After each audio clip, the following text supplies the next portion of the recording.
akan berburu, tapi untuk mencapai ke lokasi tidak mudah karena tidak bisa dilewati oleh kendaraan biasa. Makanya saya harus numpang truk yang biasa digunakan untuk mengambil hasil teh. Dan sekarang saya udah ditunggu di sana, jadi saya mau langsung berangkat. Ikuti jejak saya, jejak petualang. Untuk menuju lokasi perburuan, saya harus menempuh waktu sekitar 1 jam membelah hutan pinus yang dapat dinikmati panorama alamnya. Nah, sekarang saya udah siap jalan. Kang, siap? Siap. Ayo Kang, jalan. Kang, makasih ya Kang. Sensasi menaiki truk pengangkut teh tentu berbeda dari kendaraan biasa. Adrenalin saya ikut terpacu karena guncangan yang ditimbulkan.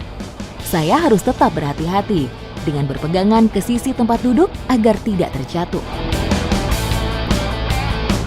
Ini kenapa saya harus numpang pakai truk? Karena jalannya emang bener-bener ekstrim.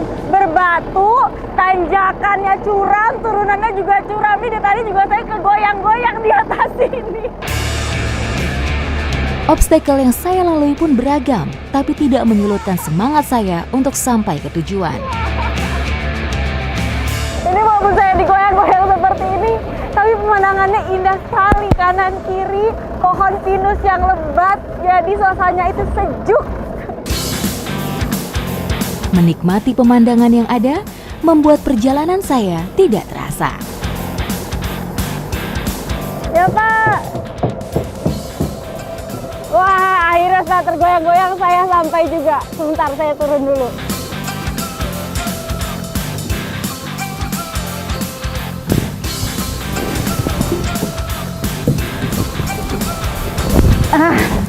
Nah, ini nama desanya adalah Pagar Alam, tapi saya dan Bapak langsung sampai. Kita harus jalan dulu. Berapa jauh Bapak kira-kira? 500 meter. 500-an meter kurang lebih ya. Iya. Yaudah kita jalan dulu. Bapak. Ayo Pak.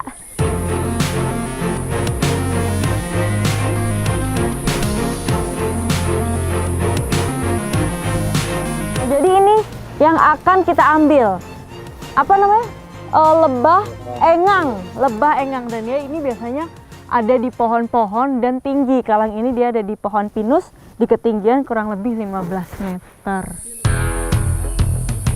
Serangga ini merupakan serangga endemik dari wilayah Asia Pasifik. Tawon Vespa umumnya dijumpai di semua habitat, baik di hutan, padang rumput, lahan pertanian, hingga ke kawasan pemukiman penduduk. Nah, ini jadi karena emang Akang ini ahli, udah terbiasa untuk melakukan hal ini, saya udah disiapkan alat pelindung untuk berjaga-jaga supaya tidak kena sangatannya.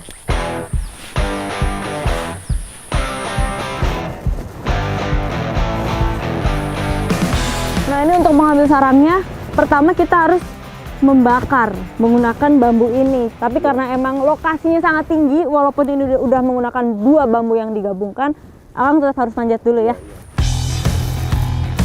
Pada umumnya, tawon ini membuat sarang di atas bangunan tinggi, di bawah atap, atau di alam liar seperti pohon, semak-semak, dan permukaan batu. Tawon Vespa afinis memiliki sifat hidup yang aktif sepanjang hari. Tawon jenis ini biasanya akan meninggalkan sarang pada pagi hari untuk mencari makanan.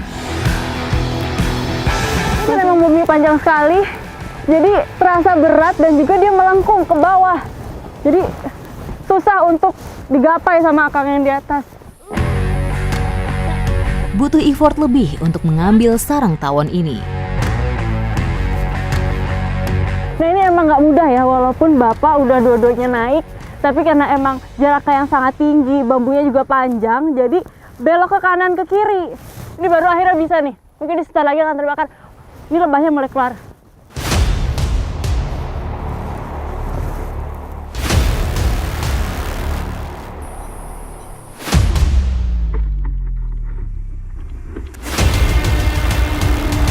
Nah, ini kalau sarangnya udah terbakar seperti ini, fungsi bambu berubah menjadi alat untuk menjatuhkan sarangnya dengan cara ditusuk-tusuk atau didorong-dorong. Tawon merupakan salah satu serangga yang sangat penting bagi ekosistem setempat. Sebagian besar tawon memburu hewan yang merusak tanaman untuk makanan larvanya. Sehingga penting dalam mengendalikan populasi hewan-hewan hama di alam. Beberapa jenis diternakan secara khusus untuk menjadi pembasmi hama ramah lingkungan. Tawon dewasa juga berperan dalam proses penyerbukan bunga, sehingga ikut membantu perkembangbiakan tanaman yang bersangkutan. Ukuran sarang Vespa dapat melebihi 60 cm, bahkan dapat melebihi 1 meter jika bersarang di dalam hutan atau tempat yang tidak pernah ditinggali manusia.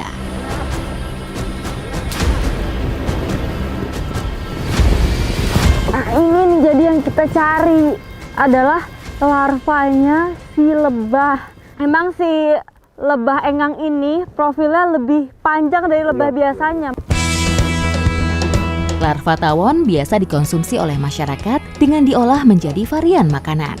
Saya pun ingin mencicipi salah satu menunya.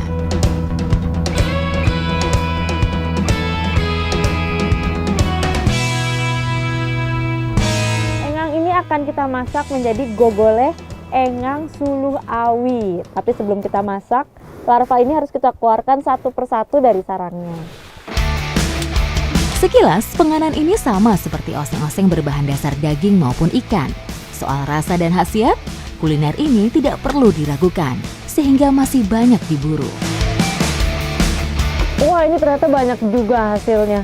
Dan bermacam-macam, nggak cuma larva aja, tapi ada yang udah mulai bermata, seperti ini.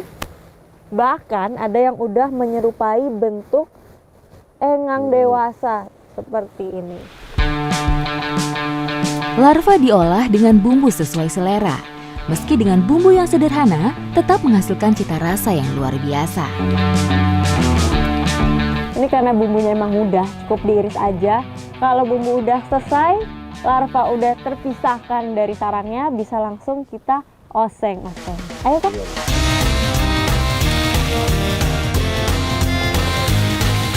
Aduh, ini harum banget aromanya. Dan emang kalau masak engang ini nggak boleh terlalu banyak diaduk karena larvanya ini sangat lembut, jadi takutnya kalau terlalu banyak diaduk nanti dia hancur. Ada yang berbeda dari olahan satu ini. Tidak hanya dioseng, larva juga dibakar kembali untuk menambah rasa gurih. Nah, ini kalau sudah tertutup seperti ini langsung kita bakar supaya rasanya semakin mantap. Iya. Tidak perlu waktu lama sampai larva siap untuk dihidangkan. Ini kalau aromanya menggugah sekali, Kang. Mantap. Mirip banget sama telur dadar bawang merah. Mantap. Hai Kang, Ayo. langsung kita icip-icip. Mantap. Iya. Mantap. Rasanya mirip dengan telur ternyata. Ada gurih-gurihnya begitu. Larva ngengang ini tinggi akan protein dan masyarakat di sini percaya kalau ngengang ini bisa mengobati rematik. Ikuti jejak saya, jejak petualang. Ayo lagi Yang.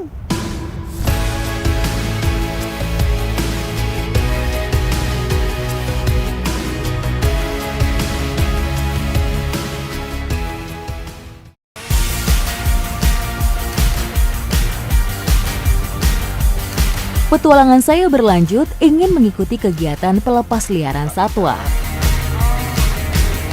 Masih kerap terjadi satwa liar dari Gunung Sawal yang masuk ke pemukiman. Dan kalau itu terjadi, biasanya dibawa ke BKSDA, diperiksa semuanya baik kesehatan maupun kelayakannya dia untuk nanti kembali ke alam liar. Apakah dia kuat untuk survive di alam liar tersebut, ya Pak. Kucing hutan ini ditemukan di area perkebunan warga. Diduga kucing ini terlepas dari induknya. Kucing hutan bertubuh lebih besar dari kucing domestik. Bulunya berwarna abu-abu gelap dengan corak totol-totol. Kucing hutan juga memiliki ekor yang panjang, bahkan lebih dari setengah panjang badannya. Nah, ini jadi karena emang satwanya sudah dipastikan aman dan sehat dari segala aspeknya, jadi udah bisa kita angkat untuk kita bawa ke alam liar. Dan pastinya harus kita tutup ya Pak atasnya. Boleh. Supaya satwanya nggak stres selama di perjalanan.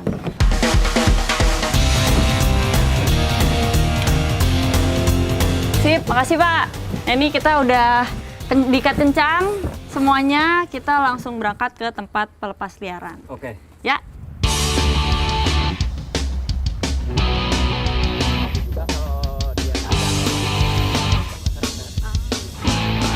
Kucing hutan ini pastinya kita lepaskan di area yang jauh dari masyarakat. Dan kali ini akan kita lepaskan di Blok Awilega, kawasan Sokamarga Satwa Gunung Sawal, Kabupaten Ciamis.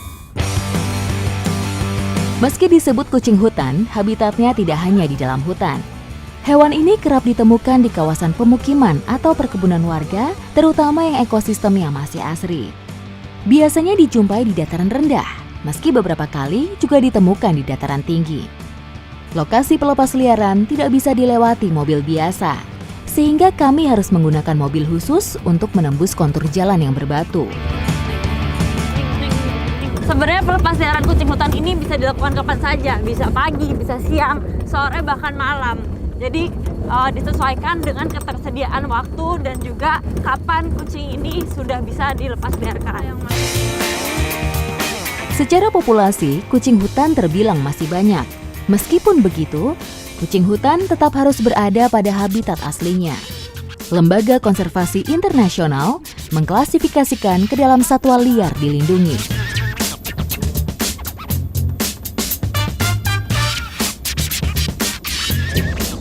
Sip. Nah, ini kita udah hampir sampai ke tempat pelepas liarannya, tapi karena emang untuk mencapainya kita nggak bisa bawa mobil, jadi ini mau kita bawa jalan kaki ya Pak? Ya boleh, yuk kita buka Pak. Gunung Sawal memiliki topografi bergelombang dengan ketinggian puncak lebih dari 1.700 dengan luas mencapai lebih dari 5.000 hektar. Kawasan konservasi ini menjadi tempat yang nyaman untuk habitat berbagai jenis satwa liar, salah satunya kucing hutan. Nah, ini kita masih harus berjalan kurang lebih 2 km ke dalam hutan. Jadi semakin dalam kita melepas liarkannya, semakin baik, karena itu bakal menjadi lebih jauh dari pemukiman. Perjalanan yang cukup jauh membuat kami sejenak beristirahat. Perjalanan kami lanjutkan selama lebih dari 1 jam untuk sampai ke lokasi pelepas liaran. Oke, nah jadi emang kita panjang jalan tadi sambil melihat-lihat manakah lokasi yang sesuai sama si kucing hutan ini. Dan emang dia sukanya di tempat yang rimbun ya Pak? Ya. Nah ini kenapa lokasi ini Pak yang dipilih? Karena ini pertama ini batas kawasan antara Sokamarga Satwa Gunung Sawal dan Perum Perhutani. Kebetulan ini habitatnya, salah satu habitatnya, karena ini senangnya di semak-semak belukar gitu. Jadi ini cocok kita lepas di sini. Karena ini emang sudah lokasi tepat, kita bisa langsung lepas liarkan ya Pak? Ya. Oke Pak, udah siap ya? Siap, Oke. tinggal dibuka. Jaga ya Pak? Ya.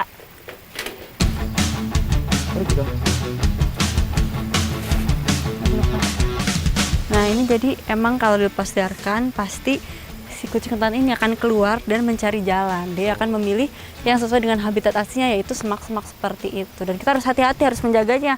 Jangan sampai dia berbalik arah, menyerang kita, karena kukunya itu tajam sekali, apalagi kalau berbalik arah dan malah mengarah kembali ke pemukiman. Nah ini benar nih yang udah dilakukan warga. Kalau ada satwa liar yang masuk ke pemukiman, dilaporkan ke pihak yang berwenang, yaitu BKSDA. Jadi baik manusia maupun satwa liarnya bisa hidup berdampingan dengan damai dan juga lestari. Ikuti jejak saya, jejak petualang.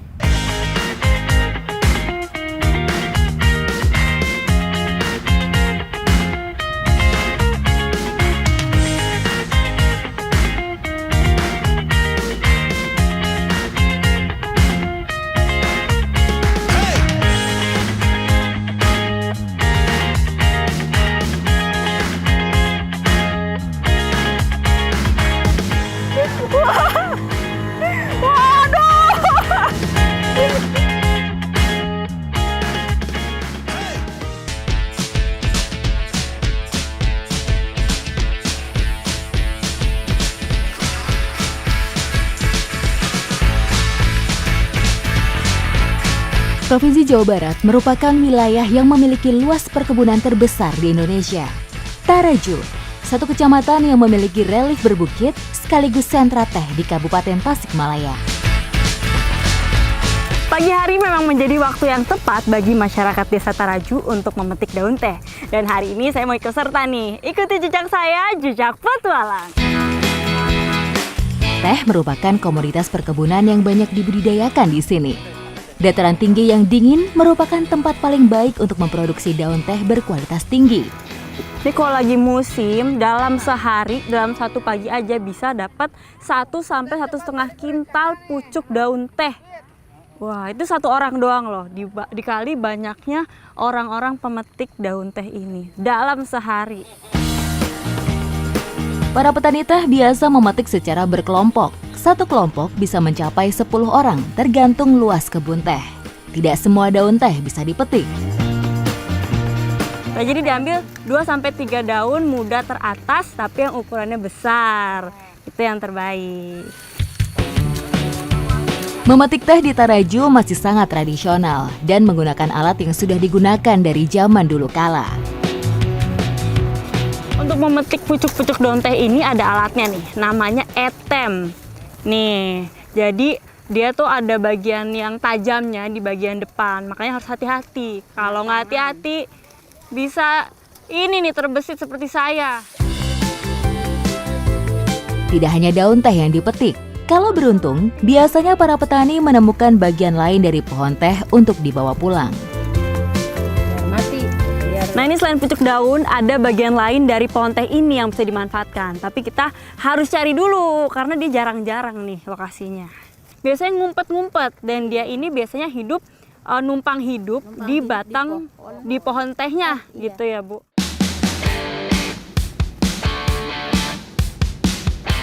Nah, wih panjang juga ya. Nah, jadi mangane ini walaupun dia benalu tapi bisa dimanfaatkan, bisa diolah dan berkhasiat pastinya ya Bu. Tapi mau kita olah dulu nih, buat jamu ya. Ini mau kita olah dulu, ikuti jejak saya, jejak petualang.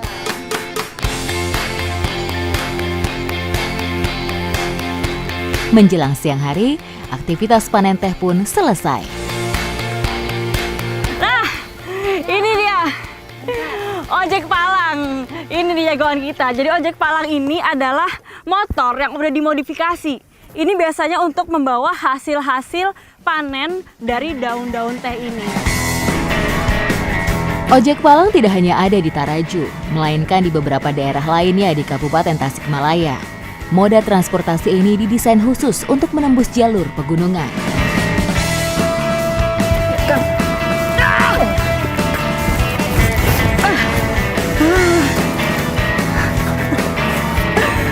Ini berapa kilo, Kang? 50. 50. Ini ada di 50 kilo.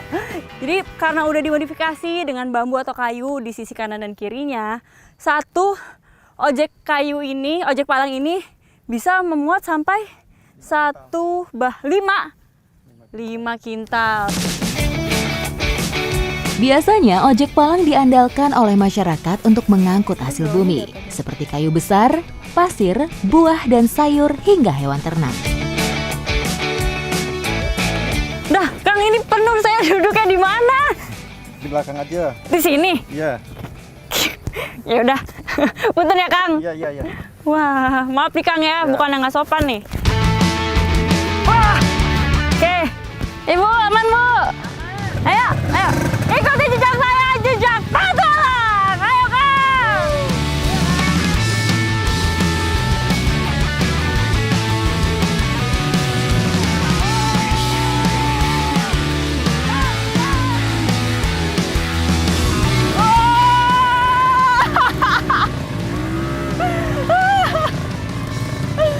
Ini saya duduk di atas ini udah kayak lagi diarak, tapi saya bukan cuma duduk di atas ini, saya harus ikut serta menyeimbangkan.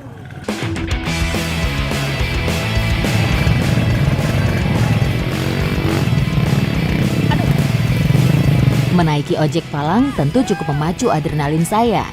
Keseimbangan harus tetap terjaga agar tidak terjatuh.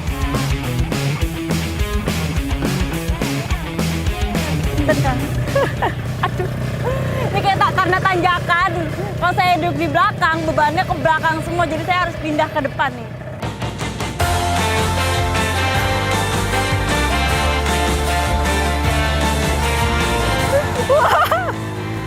Waduh, Kang. Kapasitasnya yang cukup besar dianggap mampu membantu mobilitas masyarakat di desa yang masih belum banyak dilalui kendaraan roda 4. Mengingat Desa Taraju masih berada di loweng atau perbukitan. Ya Kang, nah ojek Palang ini sudah ada sejak tahun 2000-an. Tapi sampai sekarang masih sering digunakan karena ketahanannya dan juga kapasitasnya. Jadi ini bisa membawa beban sampai 5 kuintal dan juga bisa melewati jalan yang sangat ekstrim. Perlu ketelatenan dan kecepatan dalam berpikir, insting pun harus kuat. Kerjasama dan saling tolong-menolong menjadi modal utama saat mengendarai ojek Palang. Ibu aman Bu? Aman ya? Ini walaupun jaraknya cukup jauh tapi tidak terasa karena pemandangannya indah sekali.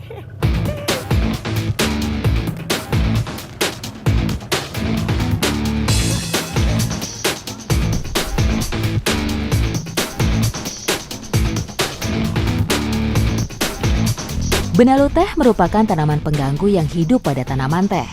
Meski demikian, potensinya sebagai obat telah tersohor dari cerita mulut ke mulut. Nah ini kalau udah kecil-kecil seperti ini, udah dipetik, udah dipotong, tinggal kita keringkan. Nah ini butuh proses selama beberapa hari ya Bu, tergantung cuaca. Nah nanti kalau udah kering akan menjadi seperti itu. Punten Ibu.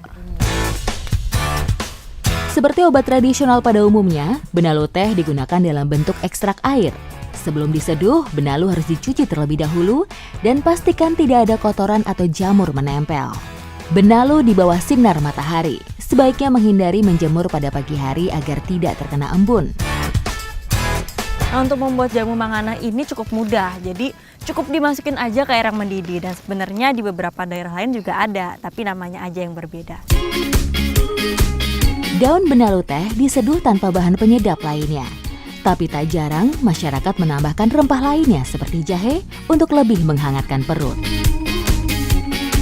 Ini kita tunggu selama kurang lebih 30 menit. Mangana atau benalu teh ini cukup sulit untuk dicari. Jadi kalau dijual nih di pasaran harganya cukup mahal. Sebagai obat tradisional di berbagai negara, benalu sudah lama dimanfaatkan untuk menyembuhkan beragam penyakit.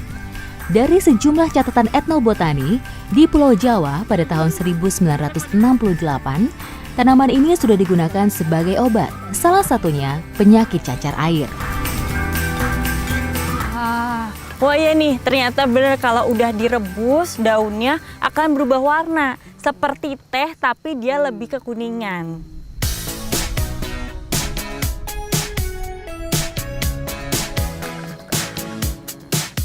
Ini kalau aromanya yang paling terasa sih jahenya ya Bu? Iya. Hayo. Ayo mari. Ini jadi emang rasanya cenderung hambar, tapi terasa hangat di tenggorokan. Penggunaan bahan alami sebagai obat tidak memiliki efek samping yang berbahaya jika digunakan tidak berlebihan. Akan terasa manfaatnya jika diminum setiap hari pada pagi dan sore. Selain untuk mengobati penyakit kanker, benalu teh baik untuk menjaga stamina tubuh. Anget ya Bu, segar. Mangana ini dipercaya bisa mengobati pegalinu, bahkan meningkatkan sistem imun. Ikuti jejak saya, jejak petualang.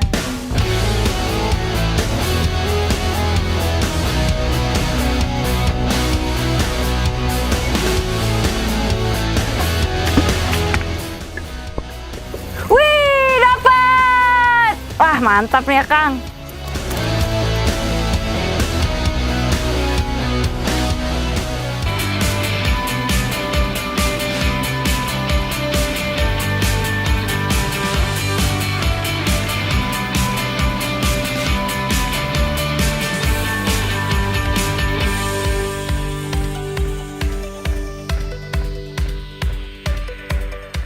Di situ Lengkong ini banyak sekali macam-macam ikannya. Dan hari ini saya mau cari salah satunya dan tentunya dengan alat dan cara yang unik.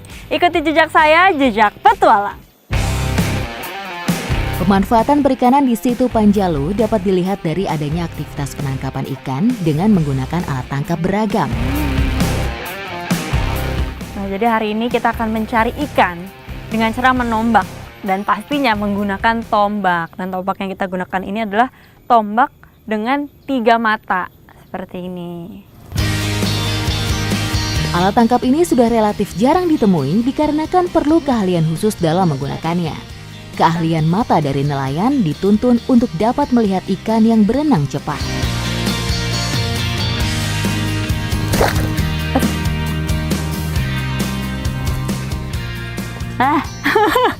Dapatnya kayu. Menombak tidak dilakukan setiap hari, hanya untuk mengisi waktu luang. Hanya ikan yang berukuran besar saja yang dapat tertangkap dengan tombak ini, serta jumlah tangkapannya juga relatif terbatas.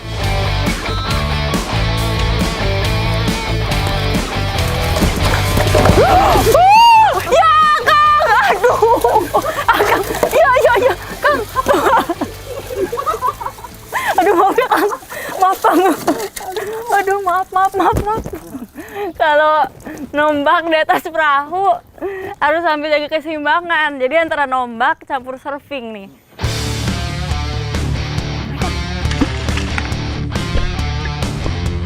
Wih, dapat! Wah, mantap nih ya, Kang.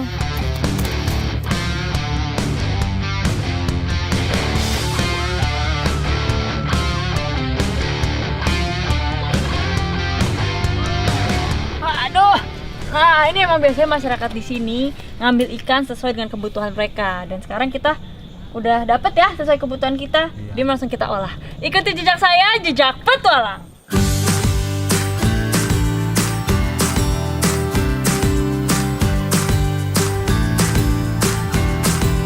Bicara kuliner, Jawa Barat banyak ragamnya, termasuk olahan yang ingin saya buat.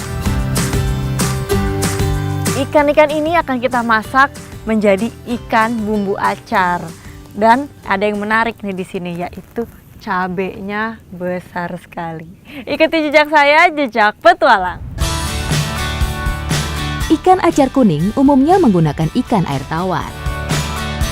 Resep ini orisinil dari Indonesia yang identik dengan bumbu rempah. Nah, ini kalau bumbunya udah siap, pertama-tama kita akan mengoseng bumbunya dulu.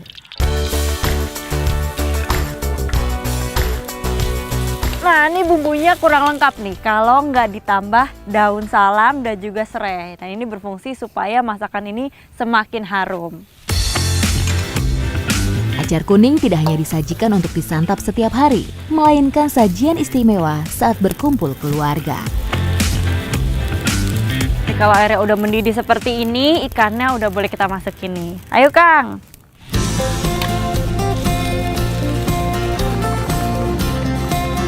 Nah, ini kita tinggal menunggu selama kurang lebih 30 menit sampai bumbunya meresap ke ikan-ikannya.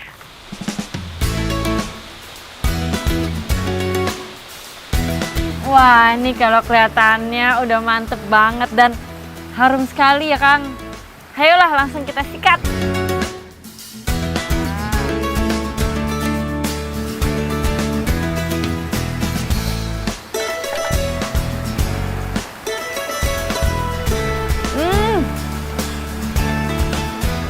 Dagingnya lembut sekali dan bumbunya gurih.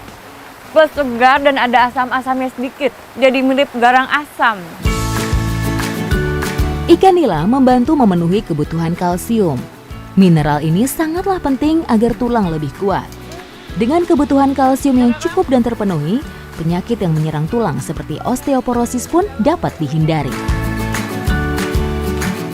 Ikan nila ini bukan cuma enak loh, tapi dia tinggi akan protein, jadi baik untuk memperbaiki jaringan tubuh.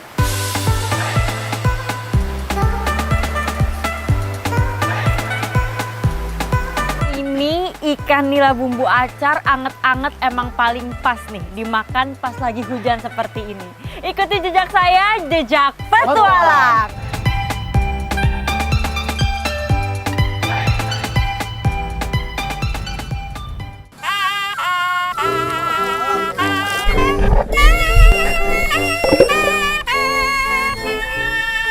Ini tangkapannya gede banget. Besok di jam yang sama, jam 2 siang, waktunya bertualang. Mana tadi lubangnya? Dan cukup mematikan ya? Cukup buat sakit. Sebenarnya terus terang saya sedikit takut karena ini moncongnya panjang dan giginya lumayan tajam. Tidak heran, ikan ini disebutnya Tylosaurus crocodilus. Crocodilus dari crocodile, buaya.